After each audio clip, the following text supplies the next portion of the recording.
Hello, everyone. Welcome to the 5 Minutes Podcast. Today, I want to go back to artificial intelligence. I want to go back to ChatGPT. I want to go back to Dall-E. What I want to discuss now, it's not how magic these algorithms are, how amazing AI is, but I want to make you aware that for most of the people that do not work in this field, this seems like magic, right? There is a magic, there is something like Matrix dominating everything. Basically, what is an algorithm of artificial intelligence? And I'm trying to explain in the most basic way. It's a set of procedures that, based on previous data that you have about millions of programs they develop, millions of information, is able to identify patterns on your question or your statement to ChatGPT and go back very quick to these different pieces of information and bring back to you a combination of information that seems extremely reasonable to answer your questions. This is AI. And what is the difference from you? It's because for you, it takes years and years and years of experience for you to get the amount of information this type of AI have. I'm talking about zillions of information about pretty much anything that is on the web. So you have all of this, so it's very convincing and used.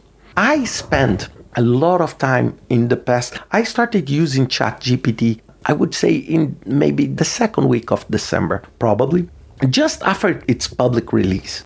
However, in the past 10 days, I did a lot. And what I did is exactly what I'm suggesting you to do. I experiment what is to use ChatGPT. And I need to tell you my findings. First, it's brilliant the way ChatGPT answers, they look as human written. It's an excellent. ChatGPT writes English billion times better than I write, because the algorithm is much more sophisticated than my ability to learn English as a non-native speaker of English.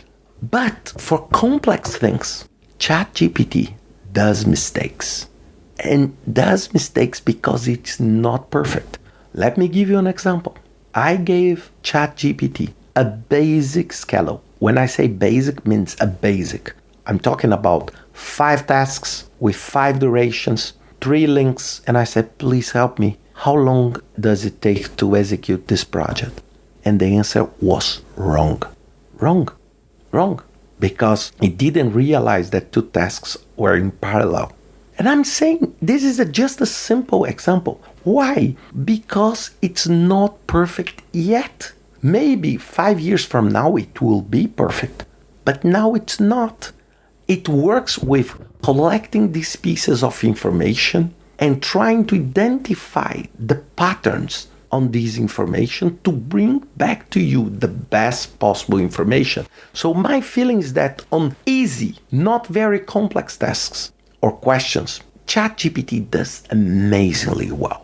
But if you ask a very complex question, there is a chance that you will receive a very well-written poor answer that will look like something that is true.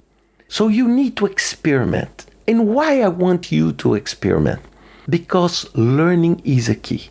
I hear people talking about these AIs recently. All the time I see on the news and people saying crazy things, from something like the world will never be the same, and some people saying, no, this is nothing, and some people saying, I'm scared I will lose everything, I'm afraid about my job, I am afraid about my life, are we getting into a matrix life? And I said, do you know why people are feeling this? It's because when you do not have the minimum knowledge to understand what is going on, you become a very easy target of fake news, of manipulation, and drive, because everybody wants to create a big hype on that, because some people will make money out of that. So my suggestion is that learn by the basic. Open an account, it's free. Open an account, play around, trying to understand and trying to make sense of what comes out of the tool. For example, test Dall-E. That is an amazing way to create and improve creativity by creating a drawing and an image using AI based on the description you insert. So if you use Dall-E, you can say, two people having dinner together and discussing about life, overlooking a sea view with the sunset. I'm sure if you write this and press enter, it will appear an image that may help you in a visual way to present that idea. And this is magic, and this is amazing, and it's an incredible evolution. But we need to understand that at the same time, all these tools, they use the data we know, and they are full of bias too. So maybe you will receive from ChatGPT an answer that is full of bias. For example, if you want to select two candidates and you put the profile of the two and put the names, maybe ChatGPT will use a criteria to define which is the best candidate. That maybe is not the most ethical one. Why? Because it's full of bias. And why? Because us as humans are full of bias too. So you need just to be mindful that this is just an extrapolation of what humans are. And if we understand that, we will be much more able to drive the future and to understand not only the ChatGPT of today, but also the ChatGPT of tomorrow and after tomorrow, because they will come and they will come fast. So I hope you enjoyed this podcast, and see you next week with another 5 Minutes podcast.